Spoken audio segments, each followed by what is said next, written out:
Okay, it's 7 p.m. Let's start. Welcome, everybody. My name is Robert Ayan, president of the Guayaquil Space Society. I'm very glad that you're all part of this amazing webinar. We have some amazing guest speakers and guests that are going to be present today to share their thoughts about education and the role that universities have to play. And this is a very exciting moment to think about how things have changed in the last year due to the COVID pandemic, and education plays an important role about how we're going to adapt to these new changes. So that's the reason that we created this special panel. And I'm going to introduce now Karina Galvez. Karina is one of the founding members of the Guayaquil Space Society. She's a radio and TV personality here in Guayaquil, Ecuador. And we definitely would like to go ahead and welcome Karina. She's going to be the moderator for the event, and we're very excited to have you here. Thank you so much, Robert, and thank you so much, everybody, for joining in. It is a great night at Education in general. We have some awesome key speakers, and we need to share with you our happiness of being part of the Guayaquil Space Society. Guayaquil Space Society is part of the National Space Society. It's the first one in Latin America, and it was founded on November the 6th, 2016.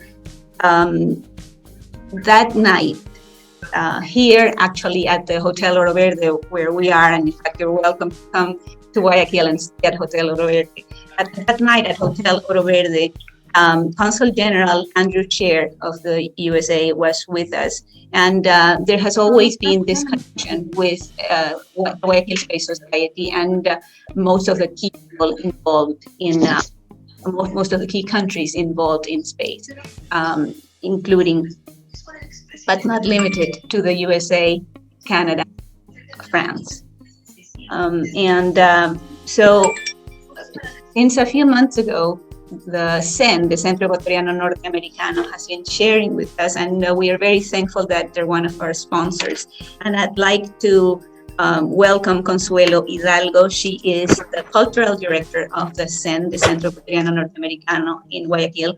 In fact, our webinars used to have simultaneous translation, but because we want you to learn English, then if you need help, then you're most welcome to join the CEN in Guayaquil, Ecuador.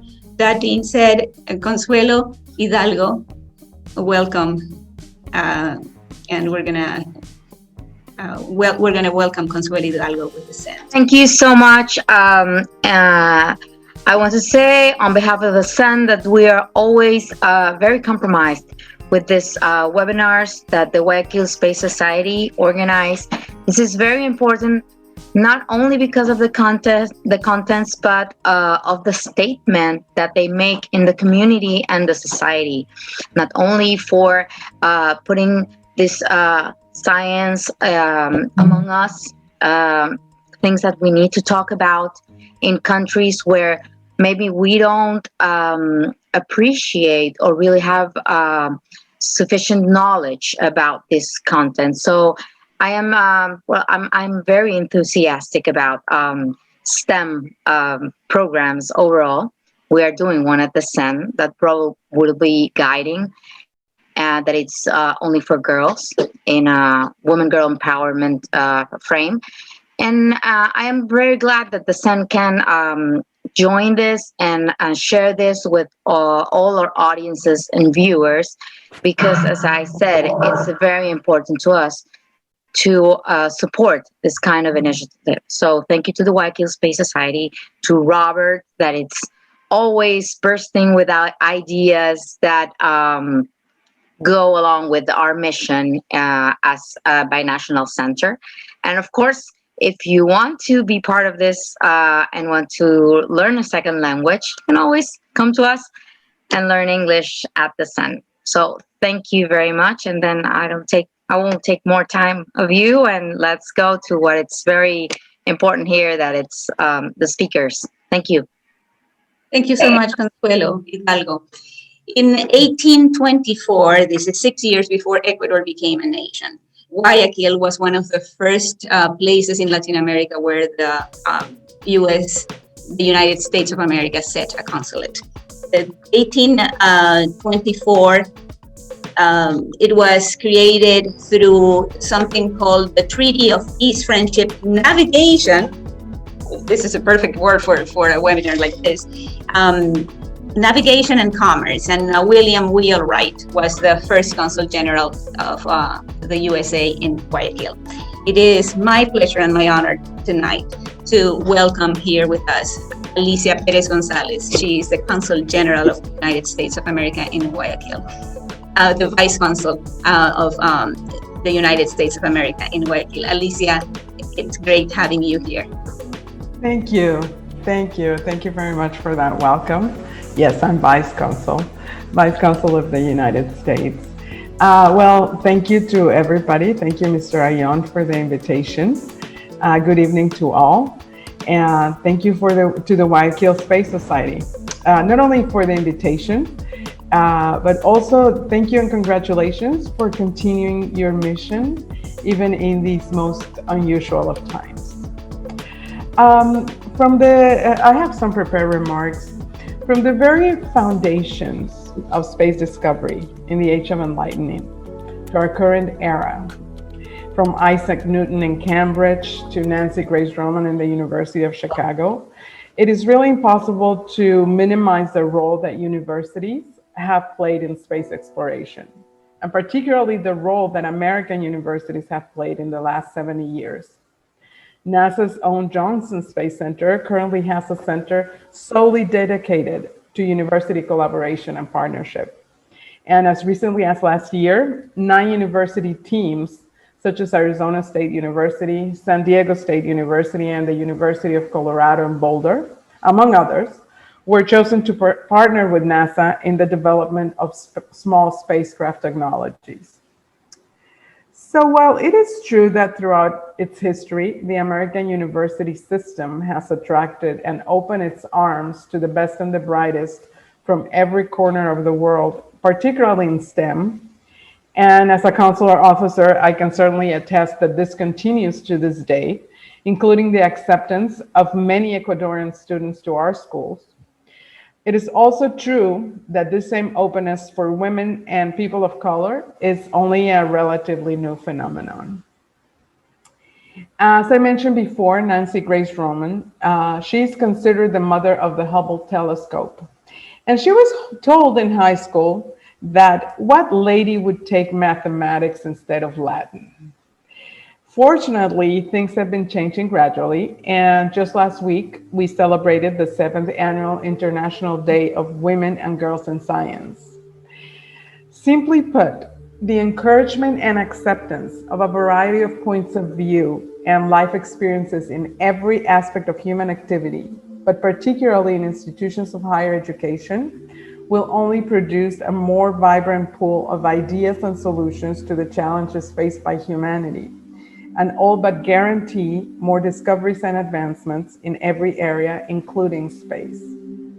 What would be of the mission of the National Space Society, of which you've already mentioned Guayaquil Space Society is a part of, to expand human civilization beyond Earth if it were a civilization that is not reflective of humanity with its assortment of experiences and ideas?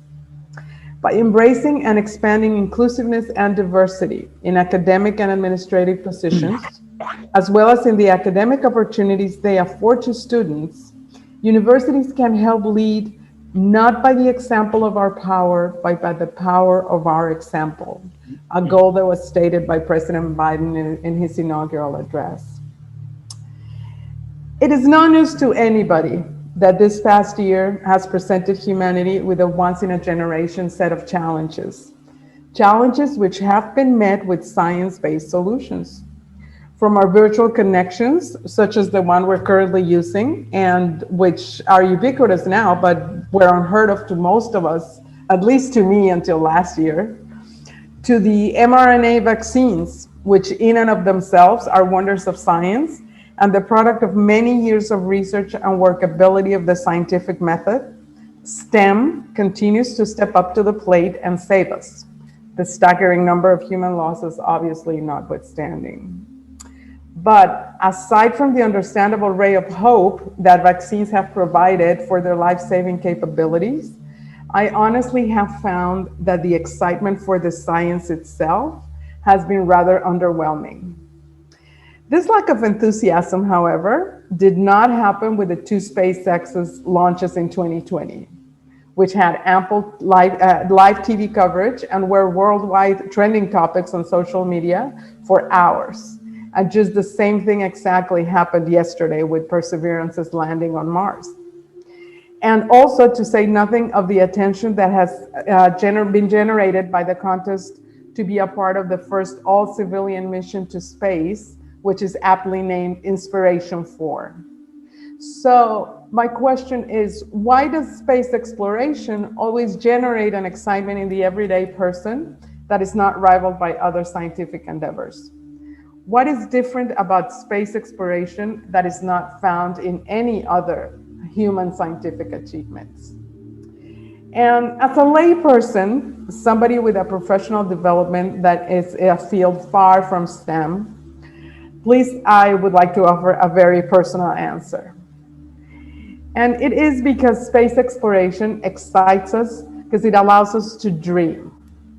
It allows us to nurture our inner explorer and our inner adventurer. And it helps us gain a new perspective of our place in the world and in the universe. And in a very real sense, it makes us realize that we are indeed part of something bigger than ourselves. And it gives us hope, the hope that despite all our differences, all our problems, humanity is still capable of doing big, hard, good things. And hope in and of itself is an endeavor worth pursuing. So to the Guayaquil Space Society, please keep doing what you're doing in the pursuit of new frontiers and building science-based bridges between our nations. And in the words of Harvard and Columbia graduate, American astrophysicist Neil deGrasse Tyson, keep looking up. Thank you. Thank you so very much, Vice Consul Alicia Perez Gonzalez. Alicia Perez Gonzalez is the Vice Consul of the United States of America in Guayaquil. And that's exactly, we can dream, we can hope, we can write poetry that becomes reality. Thank you so very much. Tonight, we're going to have some wonderful speakers. We have Greg Autry from the United States, Cecilia Paredes from Guayaquil, Olga Banova, who hopefully should be joining in, but she's somewhere in Houston, freezing, and with internet frozen also sometimes. We have Francisco Suet from Guayaquil, and we have Lucy Stojak. Lucy is from the International Space University, and she's based in Montreal. And it's just fair that if Greg Autry gets to see the Vice Consul of the United States in Guayaquil, then it's just fair that Lucy gets to be welcomed by Basil Haylock. Basil is the Consul General of Canada in Guayaquil. So that said, let's welcome Basil. Thank you very much, Karina. First of all, my most sincere greetings to all the speakers representing local and international universities. It's, you know, as Alicia was saying, it's very auspicious that this conference on the promotion of space access takes place today, one day after the rover Perseverance space module landed on Mars, and that reignited world interest in space exploration. The very complex science and high costs of space exploration and travel are being assumed more and more by joint public and private efforts in countries around the world. Case in point, 236 people from 18 countries have boarded the International Space Station since its launch in 1998. We are certainly looking forward, and I am certainly looking forward to hearing the perspectives of experts in the field of space management, together with the heads of local universities, on how to further space initiatives in Ecuador. My special thanks to Maria Lucy Stojak. Besides being a member of the International Space University, Maria was appointed as chair of the Canadian Space Advisory Board in 2017. And thank you, Maria, for your virtual presence here tonight, and welcome to Guayaquil, Ecuador. And thank you to Karina Galvez and Roberto Ayon for inviting me on behalf of the Canadian Consulate in Guayaquil and the Embassy in Quito to be present to this very, very important presentation tonight. Thank you very much to all.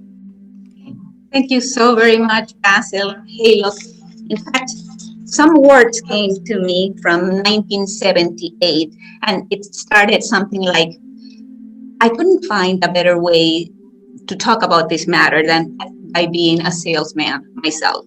Those were the words that I used when I actually gave my exams in front of Basil Haylock, 1978.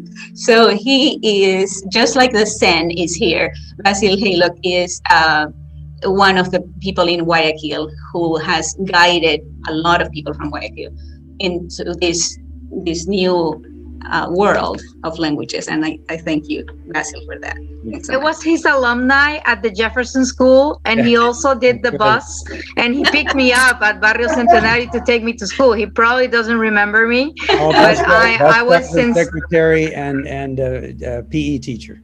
Yes, yes. Great.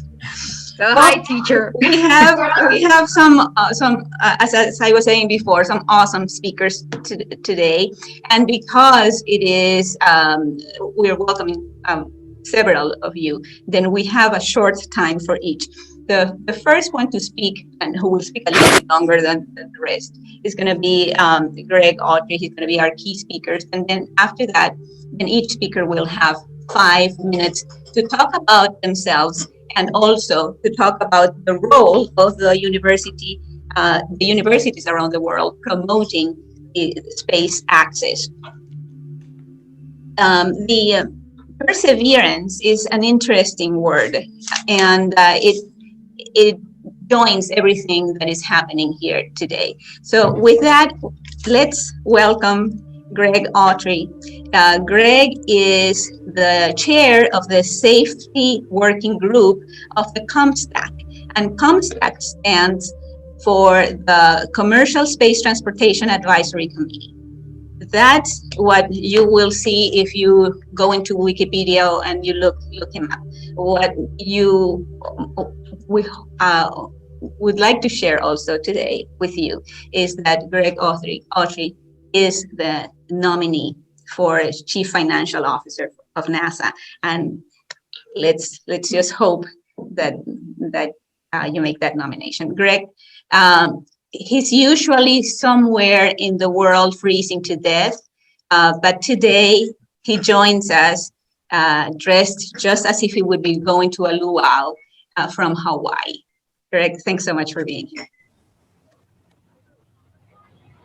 Well, thank you for that introduction. I do have to make a correction. I was the nominee for Chief Financial Officer at NASA, and I was certainly honored that I received that nomination and that the Senate Commerce and Science and Transportation Committee forwarded my nomination, but regrettably, due to the circumstances of 2020 last year, a full Senate vote was never held, and those nominations expire when the new Senate was seated on January 2nd. So that is passed. I would certainly be happy to serve again, and I was proud to be at NASA earlier as White House liaison and a member of the agency review team there. As you note, I currently serve on the ComStack, helping the FAA set rules for safety in the operation of commercial space vehicles, and in particular helping industry come together and create voluntary consensus standards that allow us to do that in an entirely new domain. I want to thank the diplomats for their diplomatic comments earlier, and particularly Vice Consul Alicia's really poignant comment about why it is that space is so popular. Why did everybody care about the Perseverance rover on Mars? And a lot of other great science obviously happens every day that we don't hear about in biology and neurology and material sciences and all over the world. But people care about space. it's this sense of starting a new adventure. And I think that's why universities are important, and it's why I love being at a university, because there are so many people there who are starting their life and their new adventures in their careers, and they come from all over the world, and as Alicia noted, all different backgrounds and demographics into one place, and the excitement in the university is so palpable. And NASA and ESA, JAXA, other space agencies are the same way. So there's a natural connection. Anyway, thank you, Robert, in particular, for inviting me, and hola, mi amigos de Guayaquil. That's probably the end of my Spanish for right now, but it is really an honor to be here. I'm so disappointed I couldn't come to Ecuador, which Robert and I actually began discussing, I think, more than a year ago. But I do hope I'll have the opportunity to see your beautiful city someday. When we think of universities in space, we often think about the engineering, about building the things, right? And when you think about the rover Perseverance that landed yesterday, a lot of people think of JPL, the Jet Propulsion Laboratory in Pasadena, where a great deal of that hardware is designed and constructed and managed from. Most people don't realize that although JPL is a facility associated with NASA, that everybody that works there at JPL is a university employee of the California Institute of Technology. Caltech runs JPL as an FFRDC for NASA, and it's a really unique arrangement that has worked great for a very long time. In fact, it goes back before there was a NASA. And university to government ties have been very, very common. University to industry ties have been more of a process of we train people and then we send them over to you and we never see them again. Lately, and particularly in the space domain, we have seen a more consistent connection between the space industry and the universities. One of the things that I'm really proud of at the University of Southern California, where I taught for 7 years, was the rocket propulsion lab there. Students from that lab built their own rockets with very little faculty supervision. In fact, some people would suggest not enough supervision, but what is great is they managed to build the first student-built rocket, undergrad students, to fly to space. I'm excited that I helped them get the opportunity to begin flights out of Spaceport America, where they were able to do that launch safely and with appropriate supervision. It's something that has been really important to me, connecting the universities to the broader space community. Here's actually a picture from inside the rocket lab of some students putting together the materials for a payload. There are other great universities all over the world. I'm just going to talk about a few that I have seen engaged. One of the things that's impressed me is the students for the development of space, the SEDS group at UC San Diego. They've done an incredible job, again, very self-organizing, doing rocket flights and testing, building a test stand that they make available to other universities around the Southern California area for flights out of the dry lake beds up at Mojave and elsewhere. But we need to get beyond just the engineering. I think Alicia again hit a really good point about how she didn't come from the STEM career. It's not just about STEM when you talk about space. If we don't bring everybody along and we don't explain why going to space and making access to it is important to everybody on Earth, we're not going to succeed and continue to have a space program when there are so many serious problems facing our country and facing the world today. We've got to convince everybody. So I was proud when I was at USC to launch an initiative that was cross-disciplinary, and I launched it from the business school, but we engaged people from the industry and from all over campus, students from any organization on campus to come meet with governmental leaders and industry folks. And we had an amazing group of people show up. I got Scott Pace, who was the executive secretary of the National Space Council, basically the top policy setting person for space in the United States.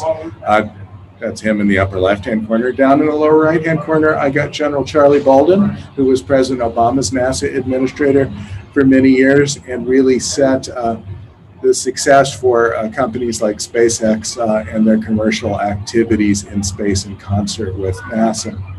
In the upper right corner, you'll see my students from the Latino Business Students Association with George Whitesides, the CEO of Virgin Galactic. And George was also previously Chief of Staff and White House Liaison at NASA under President Obama. And this is exciting because space, I want to point out, is the last nonpartisan domain in U.S. politics, and I pray that it stays that way. But people in the space community, regardless of what side of the political aisle they're on, come together because, again, this passion for a better future for all of us is so important. I had the opportunity to write an interdisciplinary grant for an award program at USC, and we actually won it. And this, I think, points to the possibility of getting beyond STEM as far as space is concerned. So the project was a class to be taught on terraforming Mars, and we brought myself, but we also brought a professor from the creative writing school. We brought a astronomy and science professor, and the three of us together said, we're going to require that students deliver a program for surviving on Mars that is technically and scientifically feasible, but also economically and business feasible. And they're going to deliver it as a science fiction novella, right? And that was an amazing project to develop. And it points again to the fact that we need to get out of just assuming that this is only an engineering problem. It's a humanity problem.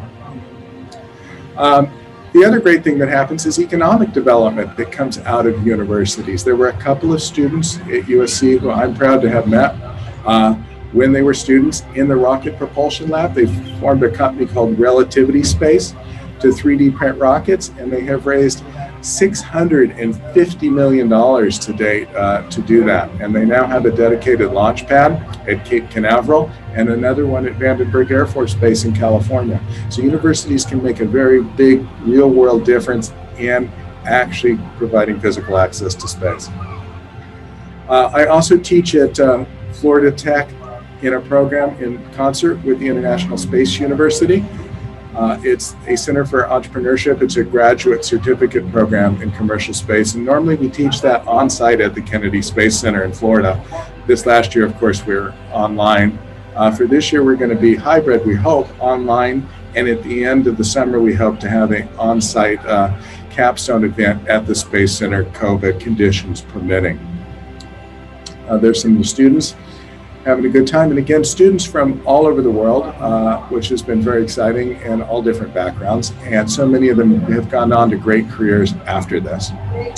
Other universities that I personally have worked with that I know are doing exciting things in space are Embry-Riddle, which is a traditional aeronautical university in the United States that's expanding significantly into space. The University of Texas, particularly out there in Midland.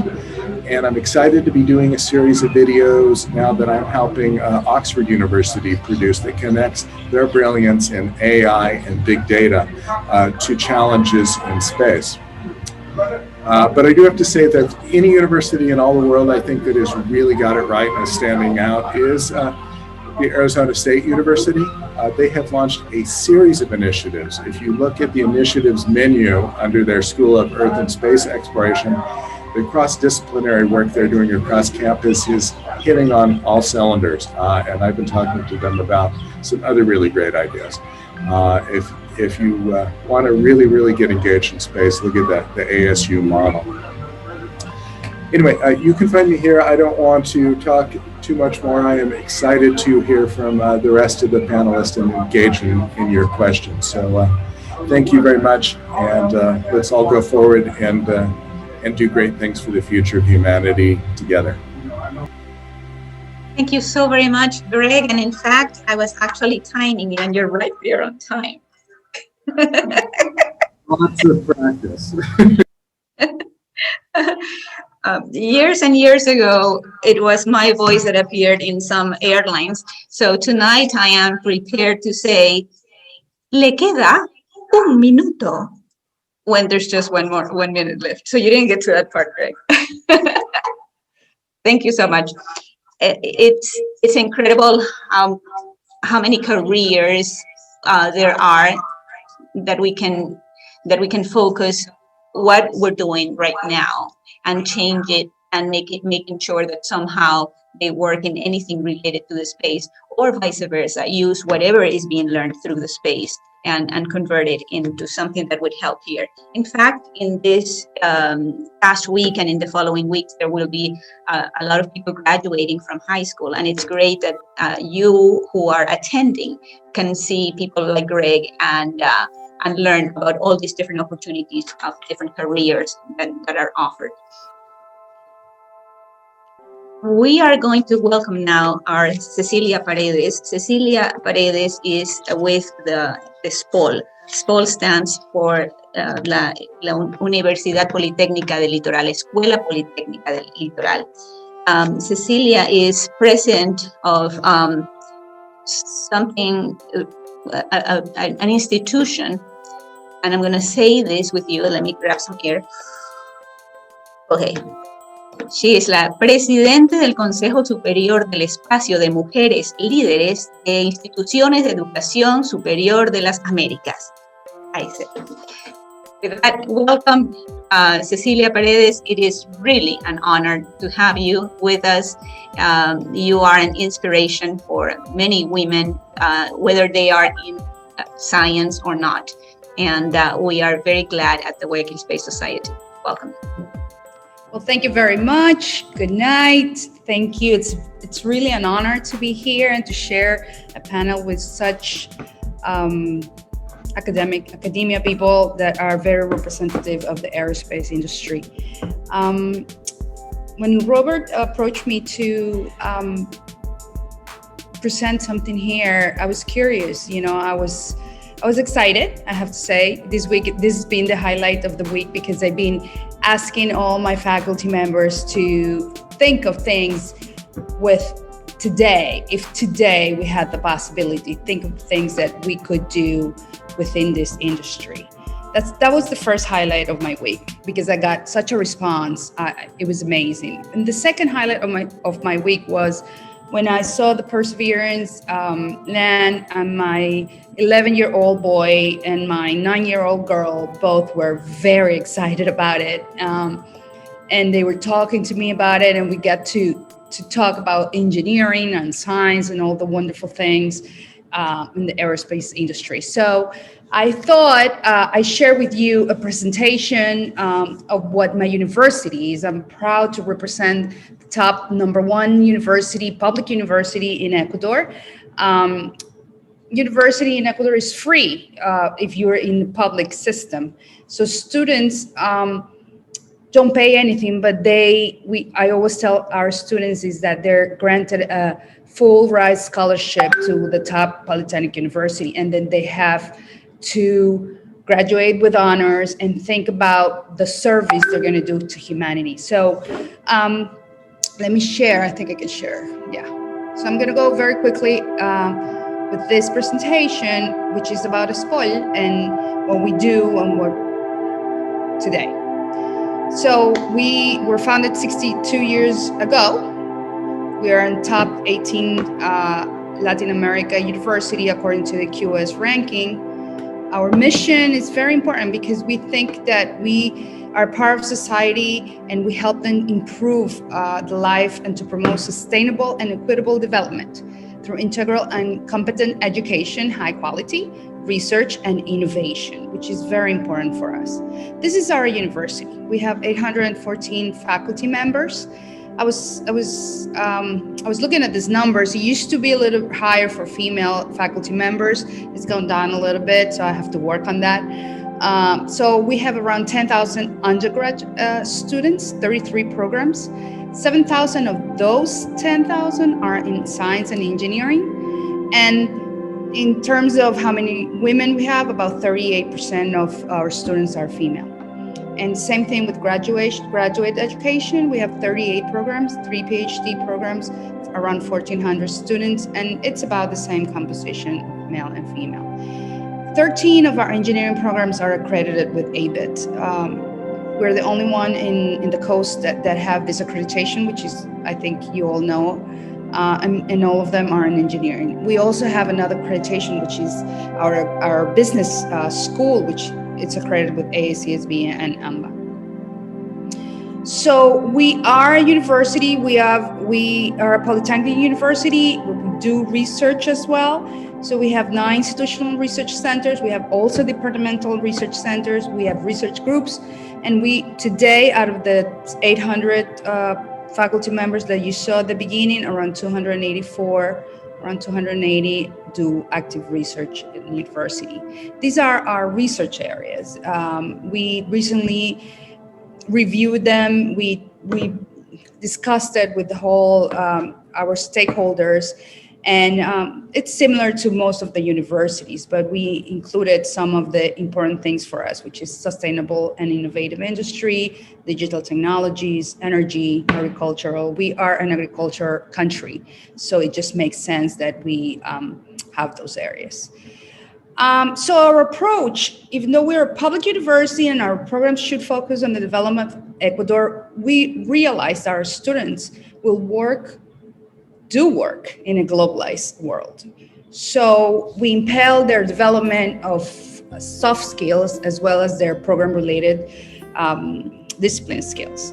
So I would say, probably the only university that has English within the curriculum. Most of them has them as a requirement. We have them in 5 courses within our programs. All of our students, engineering and non-engineering, must program, and they should know about data analysis. The very first semester, they go through a course where they learn design thinking, focusing on the solutions that people need. And we have a mandatory course where they're all mixed together on innovation and entrepreneurship. All of them at undergrad level. So I was thinking how to support the space initiative, and like I said, I got a grand response from my faculty members and the people I asked.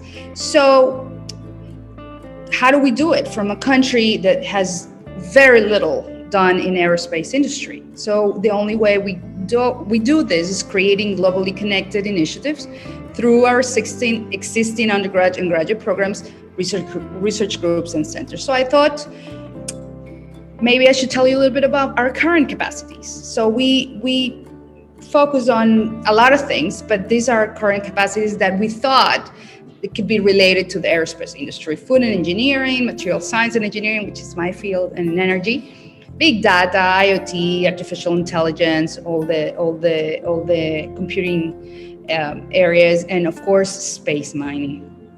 So I'm just going to go very quickly on this, but these were things that, like I mentioned, our faculty members said we could do this today, in terms of food for outer space, of course, in terms of we have a lot of capacity in biotechnology. We have a center for biotechnology in agriculture. So all of this are things that we could be able to help and collaborate if we can have these programs, how to keep seeds in space. I'm sure all of the work is being done around all of this. How do we survive when we go out there and when we decide to go to a different planet, right? So all of these are important for us. New materials, of course, radiation, lightweight materials for construction. We're thinking today. I was listening to somebody on the television, and they were saying, we have to figure out what we do with water, because it's very expensive to ship water to the space. So the same thing with materials. So high transportation costs and large volumes are required. So we must think about what type of materials we could use, and we can use to build things that when we go to other planets. So building materials should focus on rapid curing, mechanical strength, all of this, alkaline activated materials based on sulfates, which are already, we know by the science that has been done in the past, we can find in other planets. And of course, from there, you can, build things. So engineer composite geopolymers and all these things that are composite materials that can be used in space. Same thing with solar cells and all the technology. Again, I was looking at the helicopter that I don't remember the name for the helicopter because I think it has a name also. But they're talking about this new technology in solar panels and all the years that they're hoping for them to run to collect all the materials. Again, we have capabilities for this as well. The same thing with conductive polymer composites. 3D printing is, you got to build out there, so you got to think about what materials and the conditions that it can be done there. Solar powered carbon dioxide conversion, the same thing. How are we going to breathe there? Big data and data analysis. It's a huge thing. It's one of the biggest groups in ESPOL. We have a lot of scientists working in machine learning. Again, I was so excited watching the Perseverance land today that, the mechanism to where the chute would open now, it's managed by an IE system and instead of a velocity-based system. So that was so exciting to hear all the advance that has been done in this exploration. Big data for navigation, climate science, monitoring the quality of air and oceans, hurricanes, among other climatic areas to raise concern. Virtual reality. Again, virtual reality to control things is very important. We have people, very, very smart people on doing stuff here. And space mining, two approaches, the space technology to support mining, robotics and exploration of mining methods. Again, we have a big group in vision and robotics as well. And of course, the minerals, the water, ice, and energy, knowledge of the mining of space. We have a lot of people that are actually connected right now. Big shout out to the people from ESPOL that are connected today, that are capable and have ways to collaborate with research groups overseas and get in this area. And just to finish, a special thanks to Robert, and just tell you that we've been doing little stuff that we've been doing, and I know you're working with Manuel Pilar on this full challenge. And just to mention also, recently our students were in the contest for a space app challenge, and there were 40 out of 2,800 groups, which is very exciting for us. So that's it. That's all I have to say. And then I'm also looking forward to all the other talks and the exchange afterwards. Thank you. Thank you so very much, Cecilia Paredes with ESPOL, la Escuela Politécnica del Litoral. She's representing Ecuador, as well as another speaker tonight. We are going to welcome Olga Vanova. Olga is going to talk to us about something really interesting, and some of us might not even have heard about it, and that is space architecture. Olga is the head of the International Center for Space Architecture at the University of Houston. And Olga, we are very glad that you are here. I know you're going through a lot of strange weather phenomena in Houston. Welcome. Okay, thank you very much. So thank you very much for also Robert for invitation, and Karina for monitoring this event and introducing all of us and bringing all of us together. For both of you, thanks. Yeah, it's quite challenging here in Houston because we had incredibly cold weather through the whole week. You probably all saw it on the news, but we're surviving. When we went back to our basic skills, we were collecting water from the rain and melting snow. So it's something that probably we'll have to think about when we go to conquer other places, other planets. So we do really need to rely on human ingenuity. So, and don't underestimate that when we're really pushed and limited in resources and what we can do and what we can bring with us. So we have to find smart solutions, in being innovative and become very resourceful. And that is exactly what the space architecture is all about. So we don't want, I don't think that it's even possible to design an ultimate or ideal habitat for everyone and everywhere. So it's more about understanding what human needs and what human will need, and potentially how they may evolve even during the long mission, and help with the design. So to help them to adapt to the spaces, to new places, to new environments, and also build good teams, and again, being resourceful and all of that. That was, Cecilia was just talking about new materials and ISRU Institute resource utilization and all that, and robotic capabilities and robotic human interfaces. All of that will be very important, and all of those parts should work together. And again, we're talking about designing for humans and with humans, and that's our goal. So I also have a short presentation. I can share my screen, right?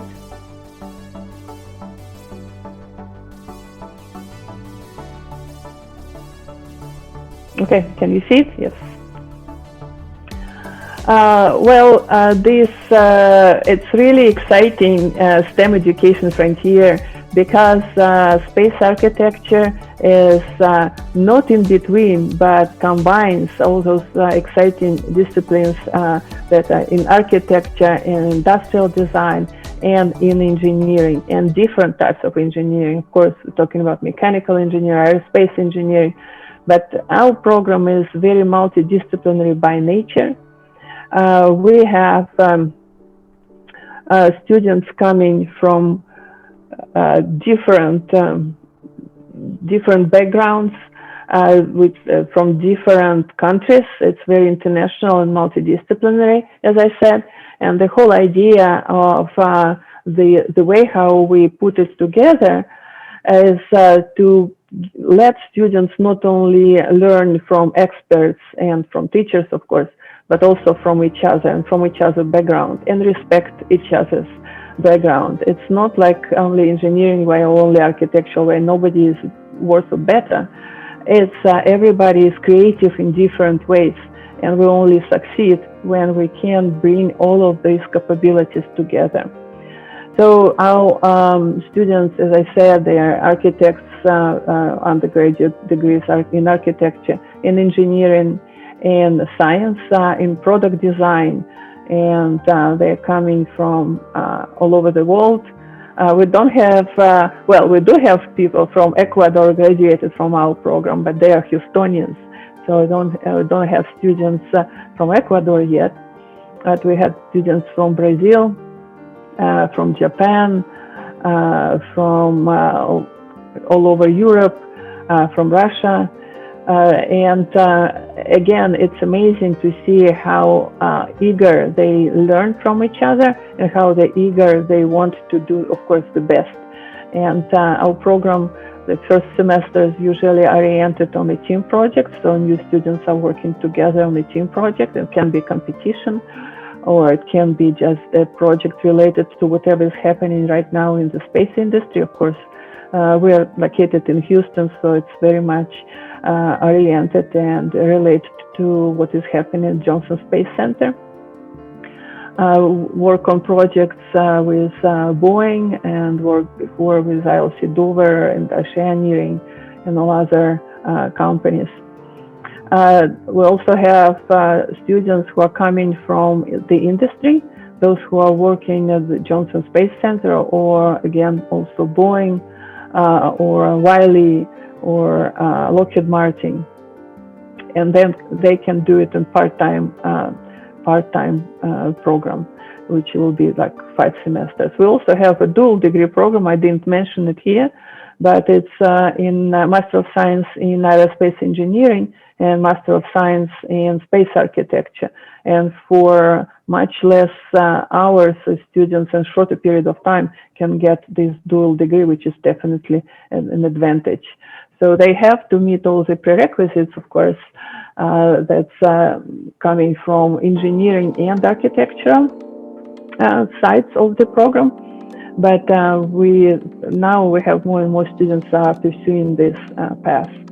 And graduates are working for the industry, working at Johnson Space Center, working for NanoRacks, Axiom Space. We have quite a few students who started working as interns at Axiom Space and continue as employees. Several private companies are located in Clear Lake area in Houston, and that's Intuitive Machines and Iron Rings. They're all together working with Axiom Space. So the program started, and again, I'm talking about this program because it's still the only in the world. So there is still no other degree in space architecture, but hopefully it will be more programs like that in the world with more interest now in space and more need for students, for people who know how to work in teams and who work on a big projects and see a big picture when they work on space missions and space projects. Yes, we also worked with NSF, and these some projects are related to extreme environment. Went to Greenland and put this little mock-up over there, so to test it through the summer to see how snow accumulated. We can learn a lot from extreme environments on Earth and apply it to space and vice versa. So whatever that we find the solutions for sustainable and achievable way of exploring space and other planets, we can definitely apply it on Earth. And of course, have a very international program, not only because of our students, but also about different programs that we are involved. Well, unfortunately, last year it was all online. Hopefully it will back to face-to-face this year and definitely next year, I hope, because it's not the same, unfortunately, online or maybe fortunately, and living experience when you talk to each other and you can work and you can hug each other and all of that.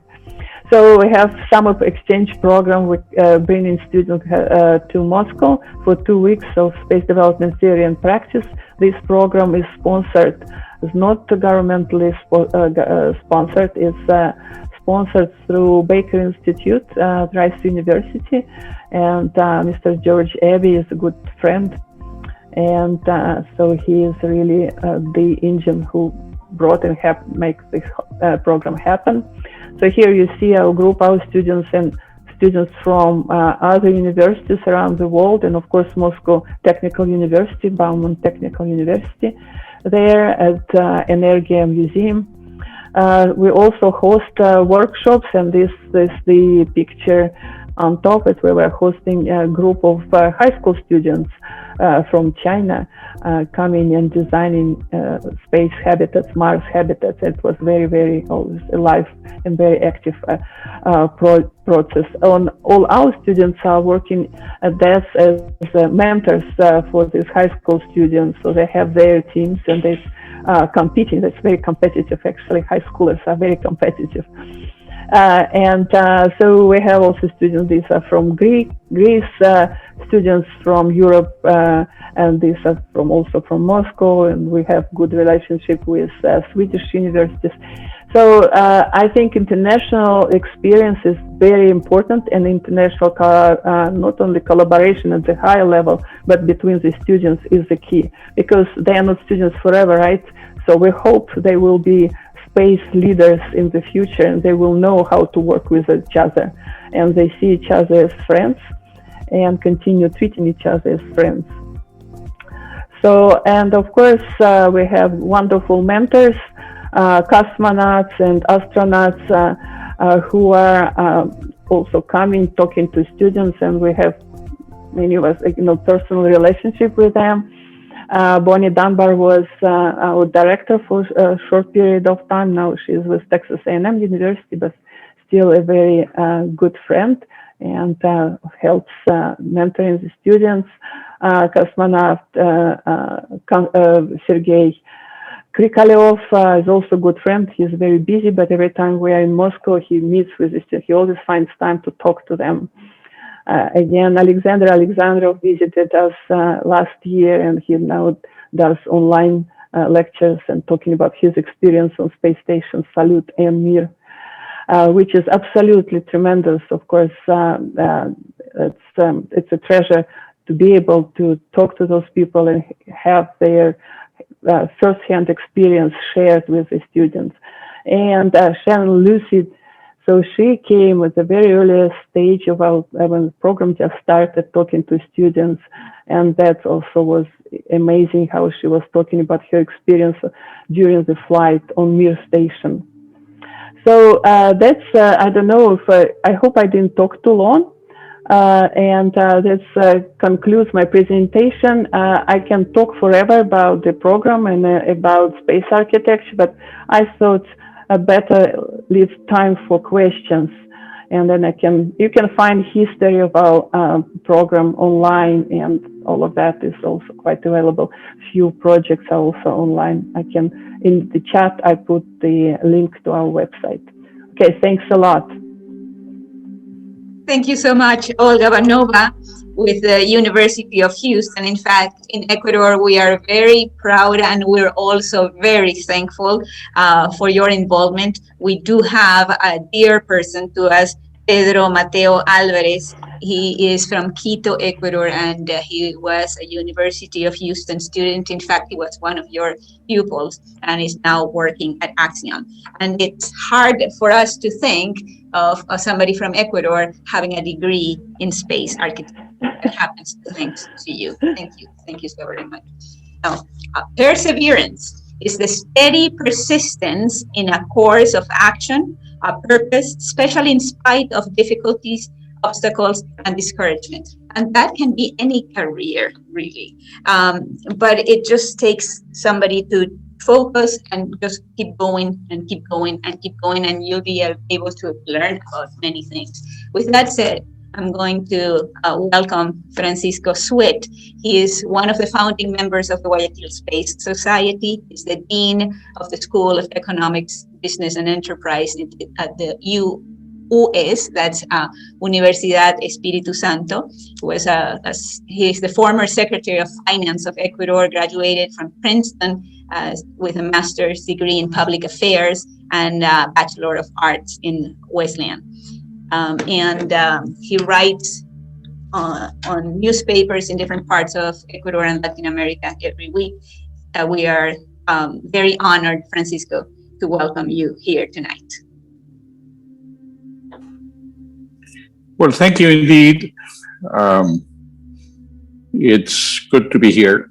It's good to be in this meeting of the Guayaquil Space Society. And I want to focus on the university, specifically the university that I am involved with, US, the Holy Ghost University. We are a young university. We seek academic excellence. We just got a five-star rating from QS. So it's reason enough to feel proud about the accomplishments. We have undergraduate and graduate level schools. And one of the main orientations and missions of the university is in the field of entrepreneurship. The school, in fact, is the School of Economics and Entrepreneurship. And it is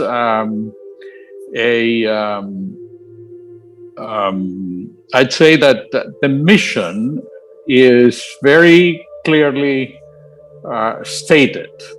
We are into education, we are into research, and we are and want to have stronger ties with the community. That is the university ecosystem. And obviously we want to be good citizens and have value added within that place where we work and we inhabit. Now, why am I here? Well, first, because I like space exploration. I've been involved in following all the development from the days of Sputnik and Project Mercury, and to see how these all developed, Gemini and then Apollo and everything else, and the exploration of outer space. And I heard, and we hear even today, this complaint: why spend $3 billion going to Mars and landing there, and there's just rocks, and a place is barren and it's uninhabitable?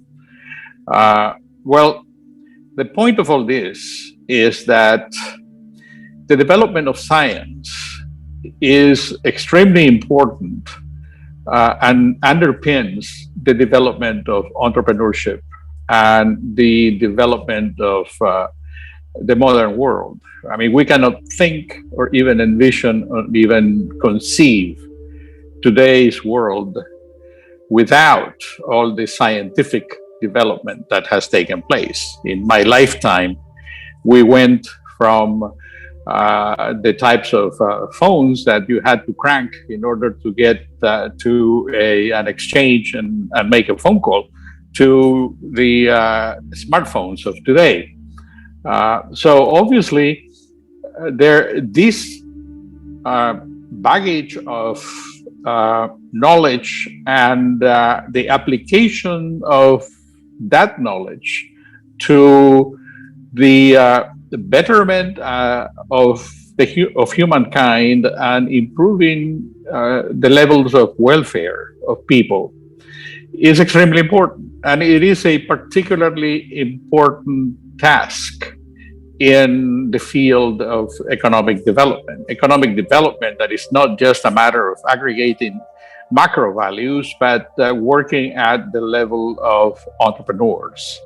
So that's it. That is a focus that we pursue. We are starting a program of for giving the young people who want to be entrepreneurs the tools, analytical, knowledge, experience, and the sensitivity that is required to, or the sensibility that is required to be a good citizen. Now, when you think of science and space science, we find that when these young people find out that, for instance, big data is important, that big data drives the world, that big data is important because it creates the information base to make decisions and make better decisions. So that is an important, very important aspect of our endeavor here, to find applications, including, for instance, all that is imaging requirements, for instance, to make sure that agriculture can evolve from being an economy of survivability to a modern economy in a place like Ecuador. That makes a lot of sense because it creates a lot of employment also. To take care of crops, to manage water resources, considering the increasing scarcity of water, to make sure that we have more access to weather forecasting, to close the digital gap. These are all applications that are absolutely necessary in a place like Ecuador.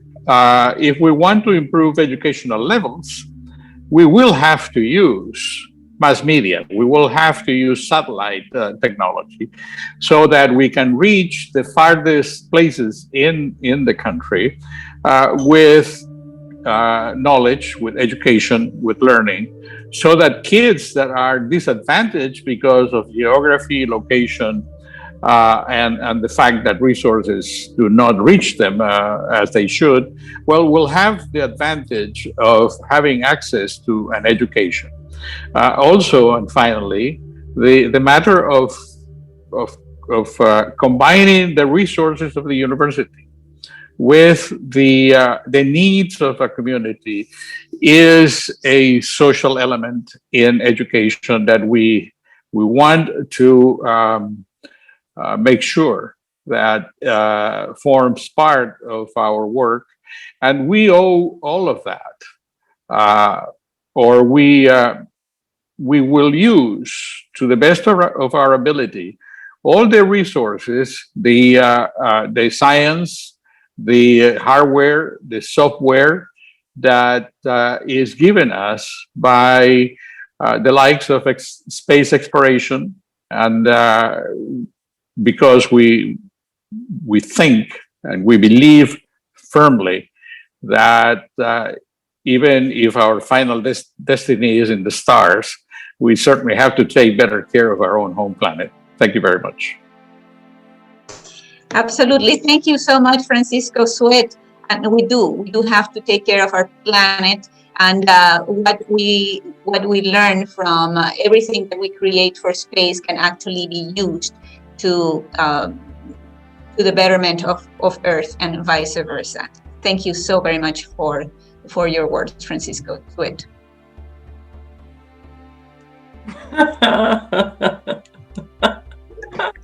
Yep. I can hear somebody laugh.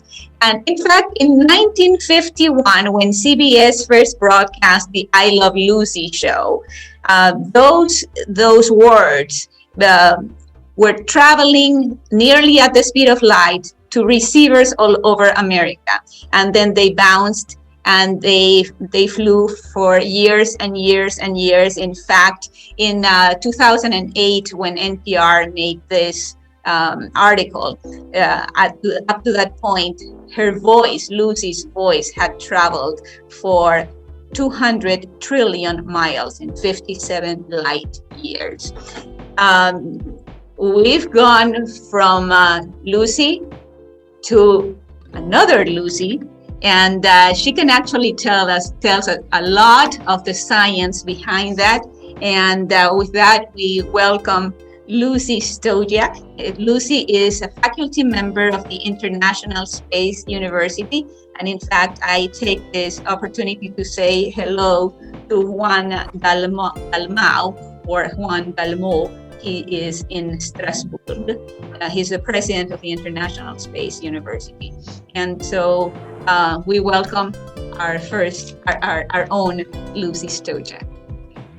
Thank you very much, Karina, for that. That's the best introduction I've ever had, ever, in all my presentations. So many thanks. Thank you, of course, to the organizers of this event. And special thanks, actually, to Robert. The Vice Consul from the United States earlier mentioned that the highlight of her week was the landing yesterday and the reaction of her children, that was one of the highlights of her week. I can honestly say that one of the highlights of my year so far has been to be coach, to have had the honor to be Robert's coach during his ISU journey at the Southern Hemisphere SSP. So thank you again for that. Our first speaker, Greg Autry, started off by saying that when you think about space exploration or space in general, you usually think about engineering. And you're right, you probably do think about engineering or science or physics. He later went on to talk about including creative writers in his projects. I think very few people think of lawyers, of space lawyers. So just to highlight to the audience that I do not have a technical background. I'm probably one of the least technical people you'll ever come across, but I'm a graduate of McGill's Institute of Air and Space Law, which is the #1 institution that trains people in aviation and space law.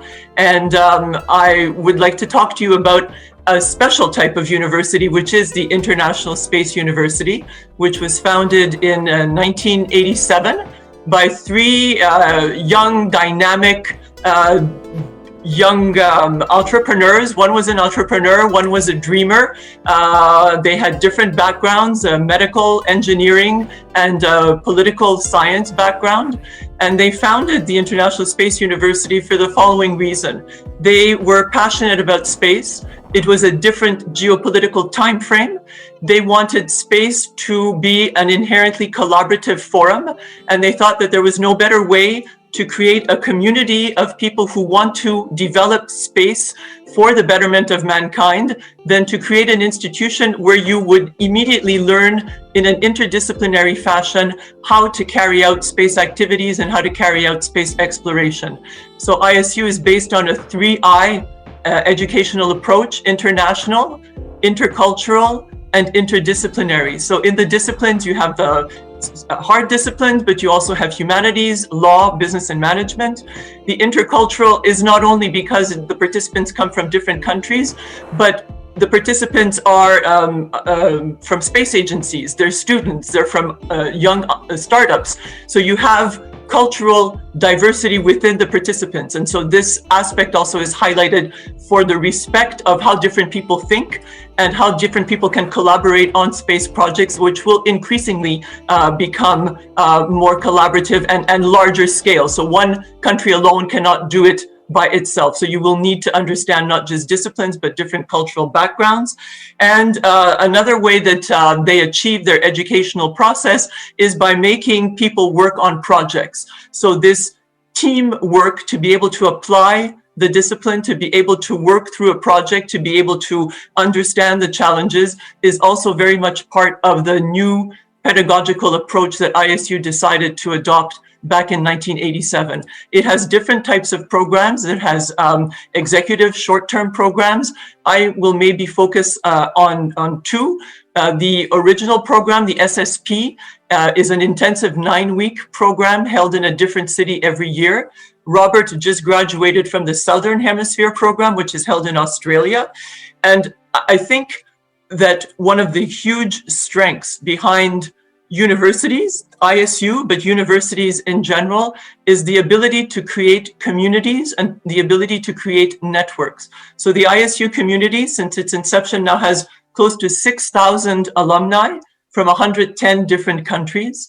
And the idea really was to foster champions within these different countries who could communicate within this existing community that doesn't disappear, and then also create their own new networks. So the comment that was made before about universities attracting talent, universities attracting economic investments, because if you have the research facilities, you'll attract talent, is again very much behind the philosophy that's adopted by the International Space University. I think the role of all universities, not just the ISU, increasingly will be to try and figure out what the new skills that students will need when they exit universities will be. What are the new applications? There are technologies we don't even know will exist. How are universities going to be able to ensure that the students, once they hit the working force and the job market, will have the necessary skills to work in increasingly interdisciplinary teams, increasingly complex teams, and in projects that increasingly will use either artificial intelligence or IT to stimulate new applications. So in closing, I simply wanted to say that why do people like space? Why do children like space? Why do we like space? Why are we passionate about space? I think, yes, it makes us dream, it motivates us, but I think that for the young generation, one of the advantages of having had astronauts go to space was to realize the fragility of our planet and how space technology can improve life here on Earth. And so I think that it's also a field where students can feel that they can shape their own future together and make this planet and then explore the universe and make that also a better place. So love to continue the discussion through the Q&A. Excellent. Thank you so very much, Lucy Stojak. that's exactly it. How can space technology help us live here better? And in fact, we have some interesting comments and questions also that we'd like to share with you. Before that, I'd like to say hello to Heath Mills with Rhodium Scientific. He's helped us a lot also at the Guayaquil Space Society. People from the Rotary Club are here. And it's exactly what Lucy was talking about: interdisciplinary, intercultural, international. And with that, Robert just graduated from the Southern Hemisphere Space Studies program. I don't know how to pronounce the acronym. It's something like well, that's SHSSP. And it was 33 students, 11 countries, 5 weeks, 5 days a week. Something really interesting. But then again, these are different things that can make us work together. We can network, we can create solutions for the rest. With that, I'd like to also say thank you to Hotel Oro Verde and Fernando Arrigorriaga. It's only taken me about 4 months to be able to pronounce his last name, and Ingrid Rodriguez. But we do have some questions. One question from which I think Francisco Sweet can probably answer, and it comes from an audience, or a member of the audience, Francisco.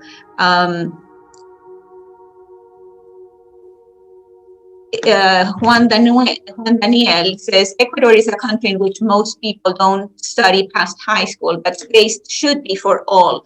What role do you all think universities have in developing countries to allow people with fewer opportunities to reach for the excitement of space and tech development? And another question from Juan Daniel also, other than the academic dimension, what do you think should be a university's responsibility in the social and political landscape to pressure governments to spend in science and space and not other things? Should it be active, passive? How? Francisco. Well, that's a philosophical question here. The universities, each university is an individual. And as an individual, they have a vision and a mission to accomplish.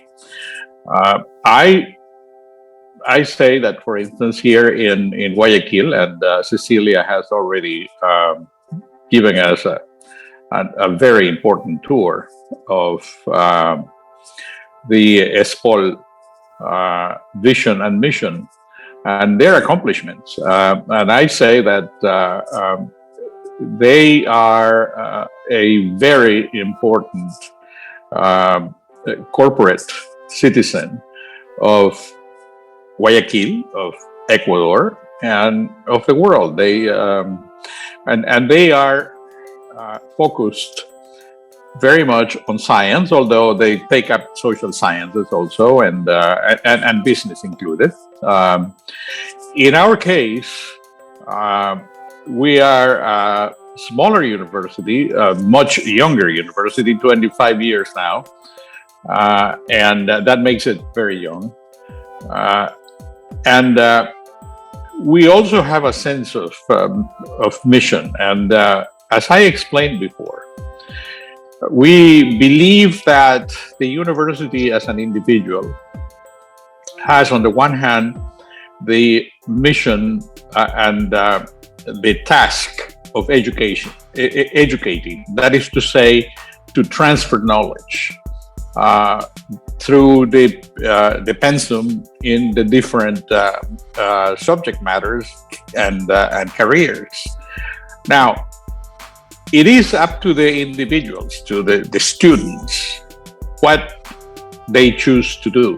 Some of them want to be poets, they want to be musicians, they want to be economists, or they want to be engineers or scientists or medical doctors. And the idea is that the university as an individual will call them and will offer them what they have to offer. That is to say, the transmission of knowledge. Research is an extremely important component. And we are, unfortunately, in Ecuador as a whole, very short on that, very, very short. We need to increase that if we are going to face the challenges of the knowledge society and then the future that is based on knowledge. That is why in this linkage, which is the third activity that we are involved in, we need to find ways to have a multiplier effect. In other words, this goes beyond the traditional ivory tower concept, and it spills into society, it spills into the community, and we believe that we do it for the betterment of people. Like if we, for instance, engage in a RISE research program, where RISE is the foundation of the diet in Ecuador, we have to, what we're aiming at is to improve production and productivity. Then we want to make sure that the small farmers can find ways of associating, that they can find access to credit, that they can therefore have more access to knowledge. So in effect, by doing that, we believe that we're fulfilling our task and responsibility and are justifying our place in society. And this applies, I give an example of the university where I am the dean of the School of Economics, but it applies to any institution. It applies to ESPOL, it applies to the University of Houston, it applies to Princeton University, it applies to each and every one of them. And I think that they are there to fulfill a mission, and they are there to educate the high-powered talent that all societies require if they are going to improve their lot. Thank you so much, Francisco. Now one question for Greg Autry. Greg, how can the United States, for example, help with the knowledge and the technology in space? How can the USA help countries like Ecuador? In this case, for example, when we're seeing that there is major need, or that some students basically make it to high school, how can the mutual help work? That's a great question. And I want to verify, can you hear me okay? I've switched to headphones because somebody told me there was too much background noise. Mm-hmm. Okay, great. First thing I want to point out is I think the US did something really, really, really correct way back in the 1980s under the Reagan administration by passing a set of laws, the Commercial Space Launch Acts, and creating a regulatory environment where commercial space companies could begin to develop, where they would have an actual licensing and permitting regime that they understood so that they could fly rockets to space privately. When that happened, we've set the groundwork so that private companies could enter the market, and they don't operate the way the government does. There's no way you're going to get a job at NASA without having the right university degree. But guess what? SpaceX, frankly, Elon cares a lot more about what you've done with your own hands and project work than at your degree. And in the tech sector in general, there are a lot of people who have been obviously extremely successful, totally independent of whatever degree they had, and many of them, like Bill Gates, never completed college. You can get a job at SpaceX doing some amazing things as, a machinist or a variety of different careers within the space industry, helping to put these systems together and make them fly. You can be frankly self-trained, because there aren't classes in a lot of this stuff because they're so far ahead of the curve that unfortunately sometimes our universities haven't caught up. So the old model is upside down. And so I think the US has helped that go forward, and I'm excited about that. That said, I think we also have a great educational system and people that can make it, we welcome and want to have here. I can tell you my classes have always been very international, and that's fantastic. I think the great thing about COVID, I hate to say it, but there is a great thing, is that we're doing this. And so the online education system, which used to be frankly despised by the elite people in the university research community, had to be accepted. My old school, USC, can no longer pretend that online education is not a valid system, since they're about to graduate students who may have never actually been on campus because they've got transfer students who have only been there 2 years. So that's going to be an opportunity, I think, for people all over the world to eventually get a more accessible and affordable access to this level of education.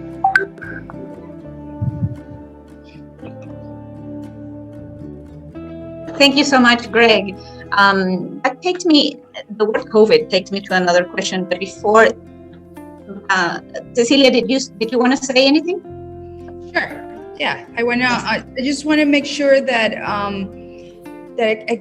I address the question about what is our role and how we can open up an opportunity for this area, the science and engineering. So we know that universities must impel science and technology because this is the most powerful way to develop a country, and we've been doing this work outside our scope of university because we have the same problem that I guess most universities have all over the world, is that we don't have enough candidates that would like to go into science and engineering. So we started thinking about this and about trying to grant access to students or kids that didn't have quite a great system in high school.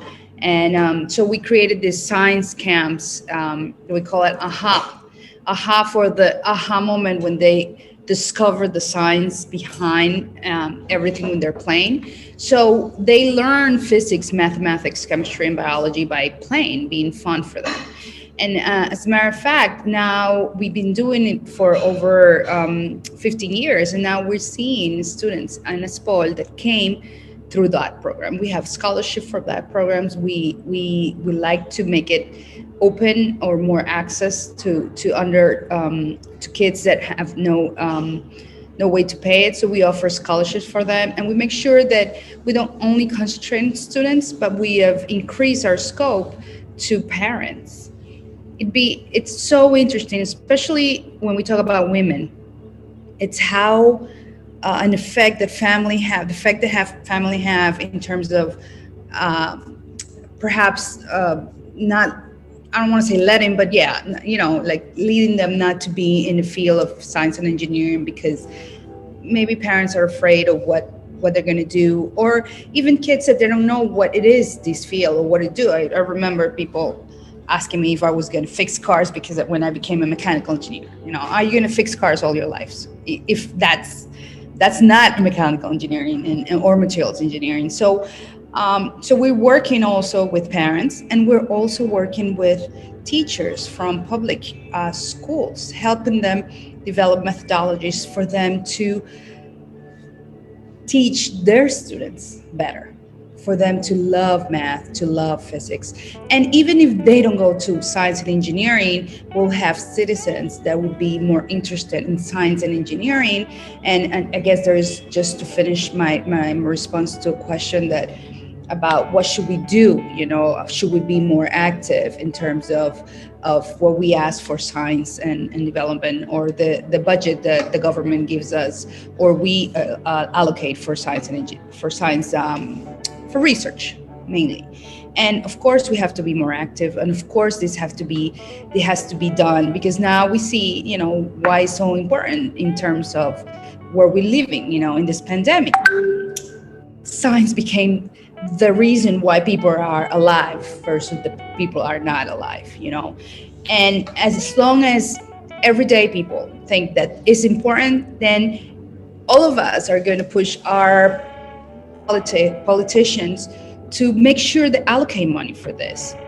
And for other things, like we've been talking about aerospace and all the things that we need to do. So that's what I wanted to share with you.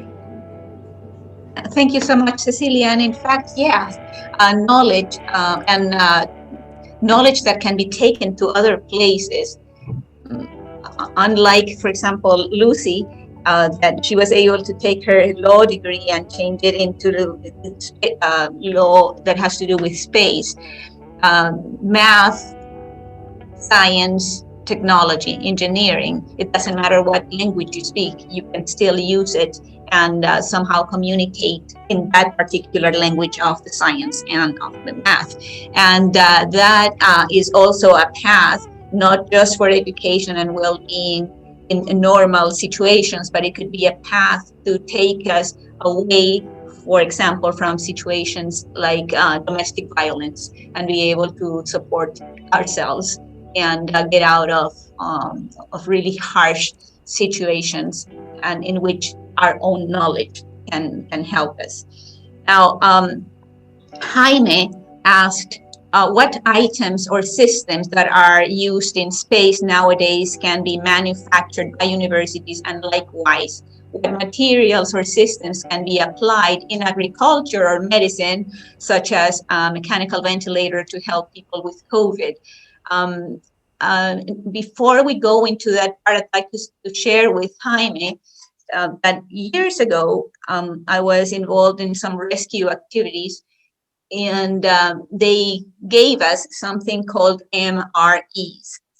It's a box, and it stands for Meals Ready to Eat. And all you do is you grab a little bit of water and you pour it into that bag, and then there's smoke coming out. And next thing you know, you have lasagna. It's pretty amazing. Yeah. It's one of those things that you figure, this can only happen on TV. Well, I saw it, I ate it.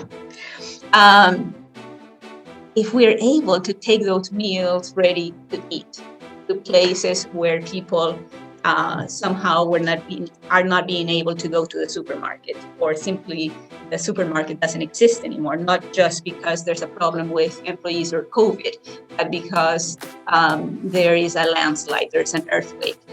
We can actually take all these things, all these scientific inventions, and most of these inventions came from either awful things like war, or wonderful things like the conquest of space.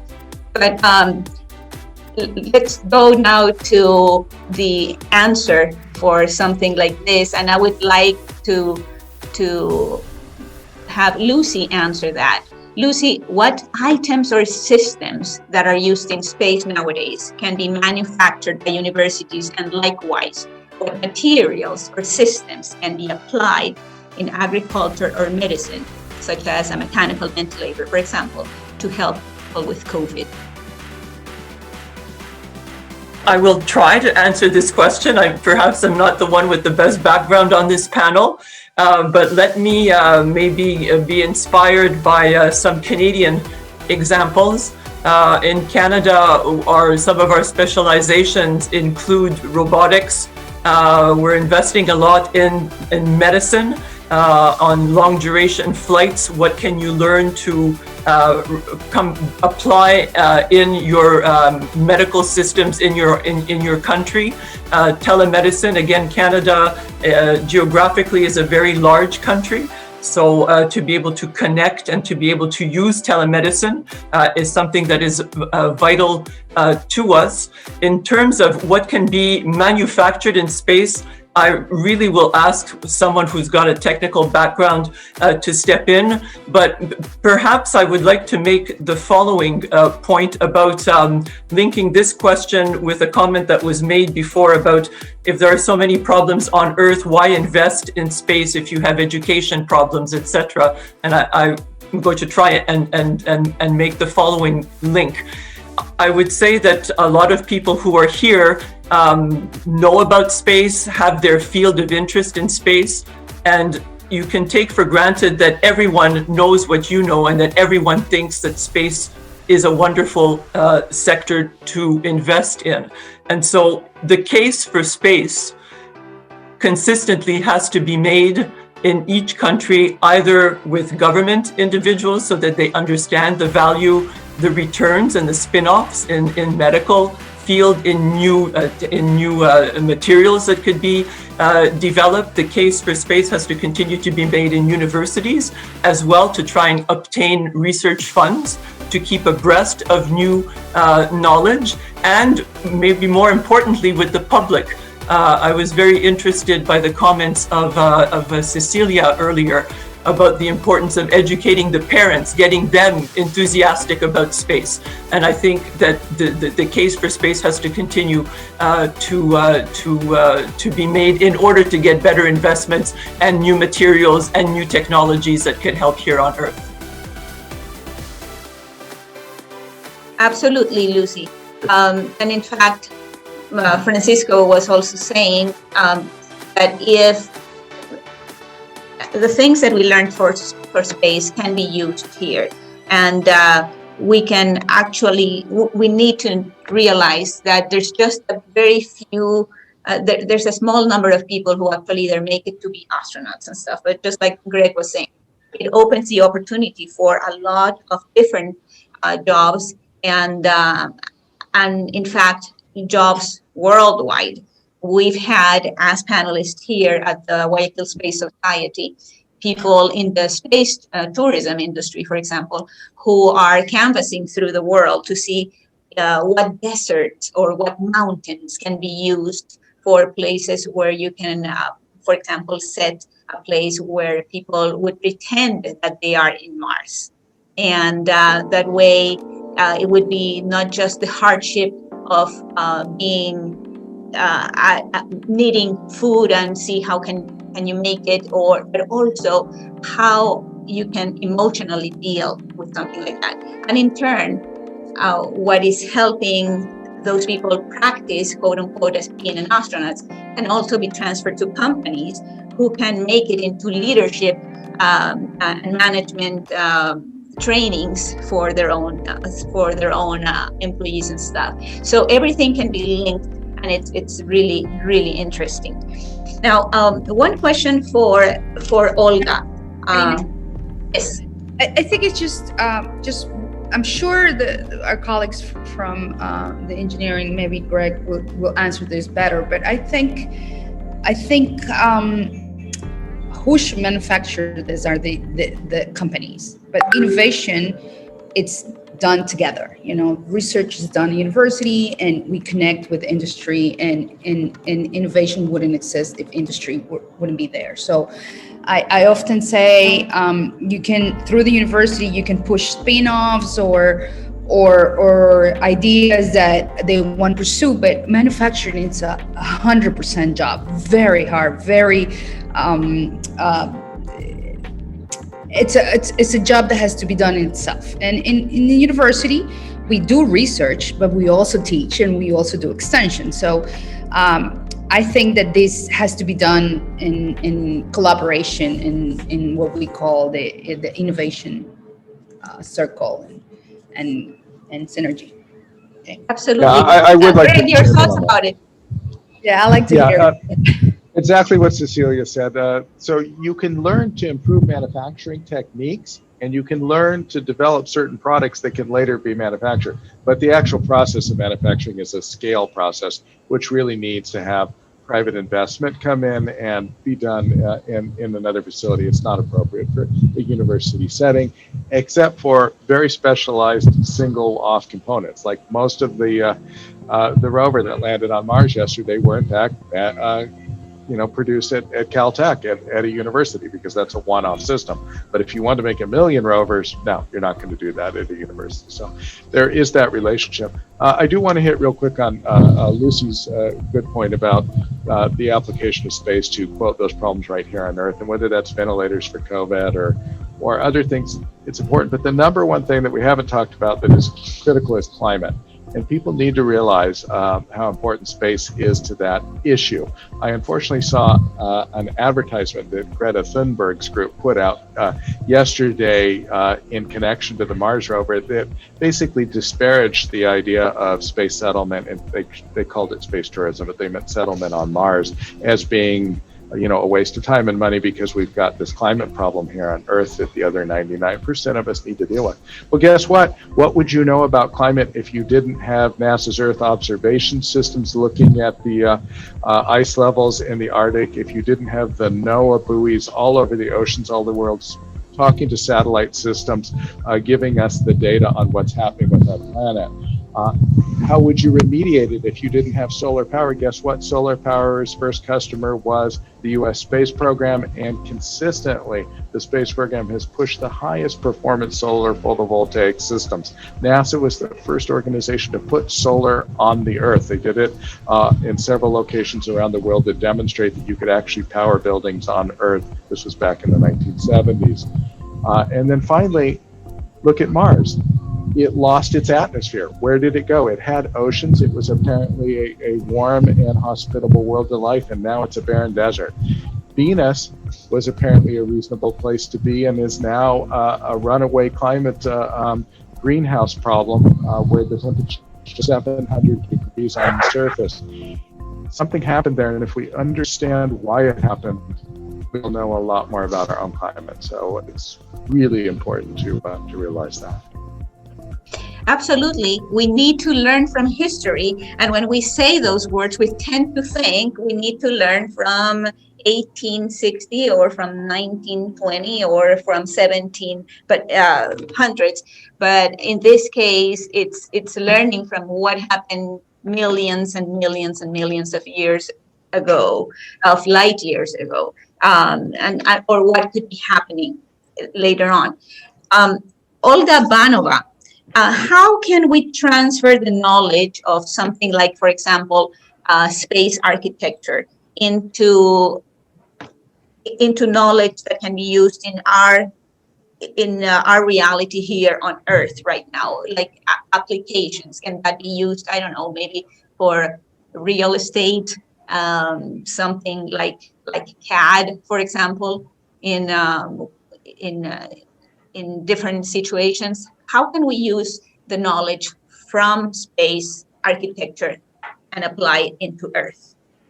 Well, good question. And it's architecture is still architecture, and we still go by the human needs, what we'll need for that specific group of people or that person. We also consider environment, right? So we need to consider what the environment around us, what we need to protect us from, and how we can survive and live with environment around us without damaging or making it inhospitable. Or what is that environment, even very hostile environment like the one on Mars, what it can be used to our advantage, again, not to destroy it, but coexist with it. And humanity actually was very successful, like you said, like learning from our history, right? That's how we learned how to survive in harsh conditions back many centuries ago, and many, thousands years and hundreds of thousands of years ago. Learning how to live, so protect our families, how to survive, and without, again, destroying so much around us, but again, coexisting. And I think coexistence is something very important that we can learn and apply on Earth. Sustainability is part of it. Of course, we have to be very sustainable when we go to space, and if we want to stay on Mars or Moon longer, yes, it has to be sustainable. But the ways how we do it, and again, the other question was before that the people were commenting wonderfully, as what the university can do and what is used in space that university can do. It's a lot of it related to life support systems and monitoring the atmosphere around the habitat, and providing and creating sensors, making it smart habitats. And all of that can be applied and is already applied on Earth in extreme conditions, and after responding to these disasters, we learn about ways how we can build systems that are redundant, that have a high level of redundancy and very robust systems without requiring very expensive and complicated repair or maintenance operations. So how we can do live on the minimal requirements and minimal needs for long period of time. Again, recycling systems that are used, and it's a key on the orbit, and it will be in space. Those recycling systems can be used anywhere and already used on Earth, and again, especially in harsh conditions and in Antarctica, in the Arctic.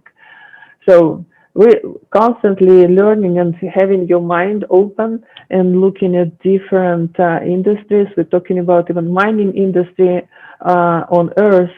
It's a lot of can be applied to how we can do it and what we can be doing on Mars or Moon. So there are many cross applications. This thing again, university looking at materials, at different types of materials, composite materials, what you can do using these chemicals out of atmosphere of Mars. Can it become a binder for Mars concrete? Yes, it's possible, but it will require a lot of energy. It will require a lot of other systems that we need to bring to the surface. Figuring it out and figuring out a smart way of doing it. It's all that what the university can participate in. Again, what the key will be for those projects, they have to be multidisciplinary projects, because it's not only one solution or another. Sometimes best solutions are coming not from the most expected field, but some other field. Like, for example, we can learn a lot from biology, how systems work there, how fluid dynamics work there, and apply it to mechanical systems. And so this being open-minded and using it, that's definitely, that's the part of, again, that's what space architecture is about, because it is a combination of human factors, system engineering, knowledge even about how you design a space mission, what people will be doing it, how they will collaborate with each other. So social science is part of it as well. So there is no field or discipline that can be disregarded if we want the space exploration being successful, or if we want to be successful on our own planet Earth. That's the thing. We cannot just use one solution and solve all these problems, right? It has to be combined approach. And by the way, space law is a very important part of it. And at the University of Houston, we do have this program. It's not taught every semester, unfortunately. I took that class when Ardula was teaching it. I don't know if you know him. So he's still, by the way, around and doing great here in Houston. So last time we had a wonderful lecture by Rebecca Bresnik. I don't know, do you know her, Lucy? So she's taking care of, again, all these international relationships working at NASA. So the thing is, I bet you do understand engineering issues, and you understand how engineers talk. You can talk with engineers, you can talk with architects. And the same thing that architects and engineers and whoever is working on space projects, space missions, or if we want to work on big projects and on Earth too, we do need to understand each other's languages and listen and hear each other. So that's what's very important. And that's also what you can bring from space architecture to Earth, by the way, and apply when working. Спасибо. Wonderful, пожалуйста. Lucy, that takes me to that maybe we should add a fourth eye interdisciplinary, intercultural, international, and interplanetary. Because here we are working all together, and we can see now how we can all come together and put a little bit of what we know or what we specialize on, and work with each other. At one point, when Greg mentioned the fact that satellites have helped us, and with Francisco saying, well, it can help different industries, and he mentioned the word rise. That reminded me that in a few days, maybe in a couple of weeks, Rice University, through David Alexander, is putting together something absolutely new, in which the Guayaquil Space Society is going to be honored to be part of. And in fact, for a certain number of times, it's been students only from the USA asking questions to the astronauts at the space station.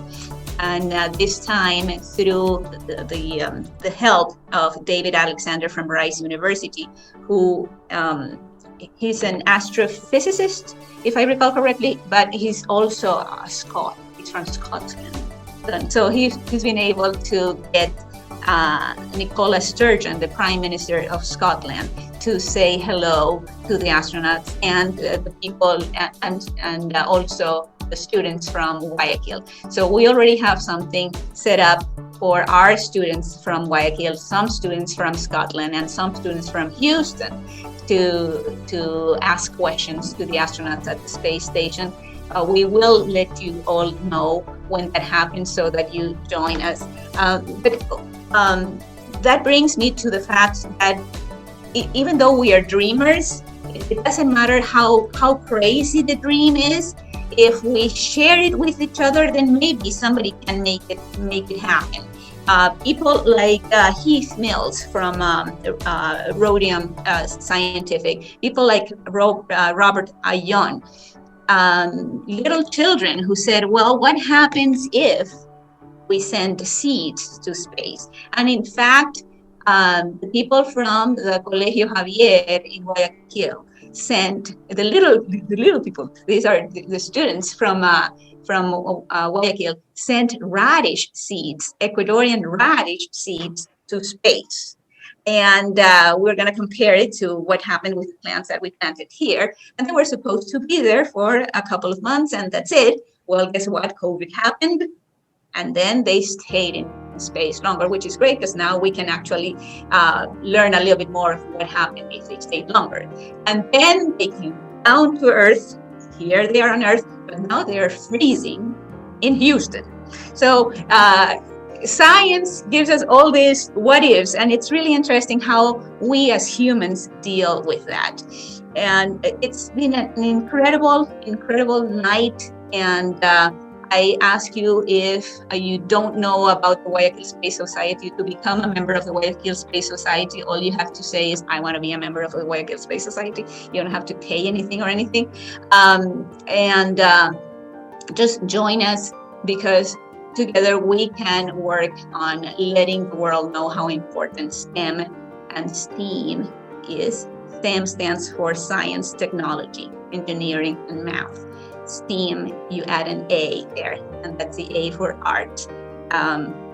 Olga, Lucy, Greg, Francisco, and Cecilia have talked about the fact of interdisciplinary. So it's not just math, it's not just science, but also humanities, also literature, law, interpersonal relations. Everything can work together. It's almost 9 p.m. and so I would like to bring Robert Ayon to say some final words, and I thank you so very much for being here with us tonight. Robert. Thank you very much, Karina. What a special evening this has been, with all of you present, and thank you for all the participants. When we think about what happened last year with COVID, and it's still happening, one of the things is that one is to survive. The other one is that we have to come out of this situation better than when we started. And investing in our education is very important. Either developing new skills, new abilities, new knowledge. So take the time, look at what you can do while you're still in the university. If you're thinking of going to the university, or if you're past the university process, the life is about learning and continued growth. And this avenue that space provides is just another path for us to grow. And we hope that you enjoyed tonight's evening. Thank you so much. We'll invite you again for next month. We'll have another session planned, and we'll let you know in advance. Have a great night, everybody. Thank you, everybody. Thank you. Thank you very much. Thank you. Thank you.